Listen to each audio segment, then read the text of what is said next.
কাল রাতে আমি একটা স্বপ্ন দেখছি, অরিজিনালি কিন্তু বাস্তব স্বপ্ন দেখছি।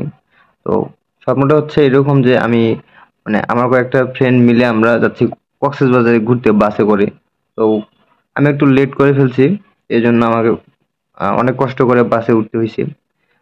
আর পরে আমি উঠে গেছি, পরে দেখতেছি একটা মেয়ে ওই মনে করেন যে আর একটু লেট করে ফেলছে, অনেক কষ্ট করে উঠলো, যাক ওটা কোনো বিষয় না, উঠলো। তারপরে যেটা সিন স্বপ্নে, তো দেখলাম যে যে আমার একটা বন্ধু একটা পুকুরে নামছে। পুকুরে নামার পরে একটা মোটরের পাইপ আছে না, বড় পাইপ পানি যে যায়, ওই পাইপ নিয়ে খুলতেছে আর লাগাচ্ছে, খুলতেছে আর লাগাচ্ছে। কি কারণে লাগাচ্ছে এটা আসলে বলতে পারতেছি না। তো ওই সিনটা ওখান থেকে শেষ। যা পরে যেটা সিন আসলো, সেটা দেখলাম যে আমরা ওই মানে বাস থেকে সবাই নেমে গেছি, চা টা খাচ্ছি। তো মানে ওই বাসের যে ড্রাইভার আর কন্ডাক্টর হঠাৎ মানে কি যেন একটা বিষয় নিয়ে খুব রাগে গেছে। মানে তারপরে আবার দেখলাম হঠাৎ মনে করেন যে বাসটা ভ্যান হয়ে গেল, এখন আমরা ভ্যানে করি মনে করেন যে কক্সবাজার যাচ্ছি, বুঝছেন? তো এই যে আমার স্বপ্ন, মানে